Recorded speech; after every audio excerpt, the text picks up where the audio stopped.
எல்லோருக்கும் வணக்கம். இந்த வீடியோ பதிவில் என்ன பார்க்க இருக்கிறோம் என்றால், இது ஒரு ஆண் ஜாதகம்.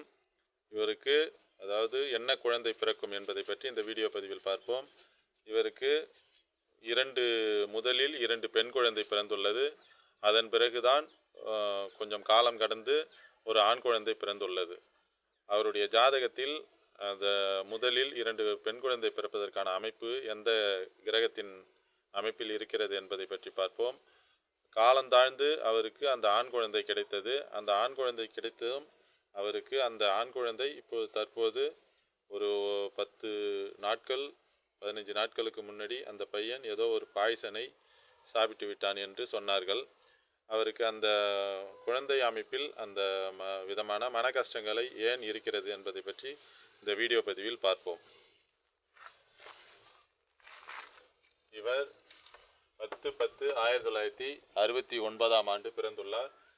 இவர் காலையில் 6:42 காலையில் பிறந்துள்ளார். விடியற் காலையில் கடலூரில் பிறந்துள்ளார். இவர் ஆண் ஜாதகர். இவருடைய நட்சத்திரம் உத்திரம் நட்சத்திரம் 4ஆம் பாதமாகும். இவருடைய லக்கணம் ரிஷப லக்கணம். 3 செவ்வாய், 5 ராகு, 7 சனி, 11 கேது சுக்கிரன், 12 சூரியன் சந்திரன் புதன் குரு அஸ்தங்கம், புதனும் அஸ்தங்கமாகும். இவருக்கு அந்த குழந்தை அமைப்பு முதலில் 2 பெண் குழந்தை பிறந்துள்ளது. 2 பெண் குழந்தை, கடைசியாக ஒரு ஆண் குழந்தை. அந்த ஆண் குழந்தையும் காலம் கடந்துதான் அவருக்கு பிறந்துள்ளது. இவருடைய ஜாதகத்தில் லக்கணத்திற்கு 5ஆம் இடத்தில் ராகு அமர்ந்துள்ளது. அந்த இடம் டேமேஜ் ஆகக்கூடிய இடம். ராகு அமர்ந்து அந்த இடத்தை சேதப்படுத்துகிறார்.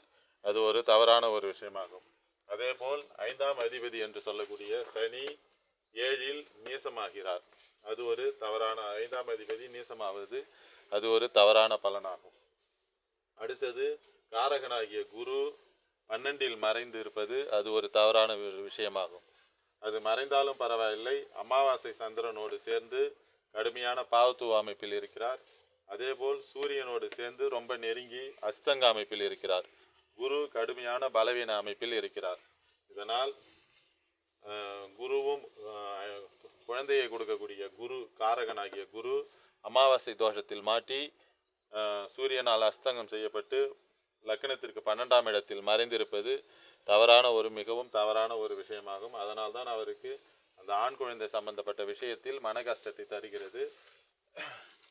அதேபோல் ராசிக்கு 5ஆம் இடம் என்று சொல்லக்கூடிய சனி அவரும் நீசமான அமைப்பில் தான் இருக்கிறார்.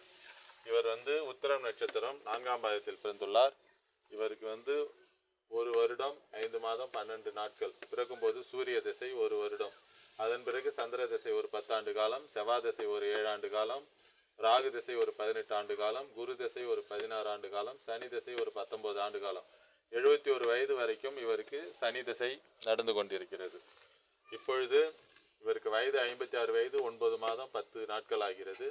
இவருக்கு நடப்பது தற்போது சனி திசையில் புதன் புத்தி 2027 வரைக்கும் நடக்கிறது. இந்த சனி திசை புதன் புத்தி இவருக்கு அந்த குழந்தை சம்பந்தமான விஷயத்தில் பிரச்சனையை கொடுக்கிறது. சனி 5ஆம் அதிபதி ஆகி நீசமாகி இருக்கிறார். 5ஆம் இடத்தில் ராகு அமர்ந்திருக்கிறது. சனி திசையில் புதன் புத்தி. புதன் 12இல் அமாவாசை தோஷத்தில் மாட்டி அஸ்தங்கமாக்கி லக்னத்துக்கு 12இல் மறைந்து சனி திசை புதன் புத்தி 6-8 சஷ்டாஷ்டக தசாபுத்தி அமைப்பில் அவருக்கு அந்த குழந்தை சார்ந்த விஷயங்களில் பிரச்சனை ஏற்படுகிறது. சரியாக படிக்கவில்லை. வெளியூரில் சென்று படிக்கிறார். அவர் ஏதோ ஒரு பாய்சனை சாப்பிட்டு விட்டார். பிழைத்து கொண்டார். ஒன்றும் பரவாயில்லை. இருந்தாலும் அந்த ஆண் குழந்தை சம்பந்தப்பட்ட விஷயத்தில் அவருக்கு மனக்கலக்கத்தை தருகிறது. இதுபோல் குரு பாதிக்கப்பட்டு 5ஆம் இடம் சனி ராகு இவர்களால் பாவத்துவம் அடையும் பொழுது அந்த குழந்தை சம்பந்தமான விஷயத்தில் மன கஷ்டத்தை ஏற்படுத்தும். மற்றொரு வீடியோ பதிவில் வேறொரு தகவலுடன் பார்ப்போம். எல்லோருக்கும் வணக்கம்.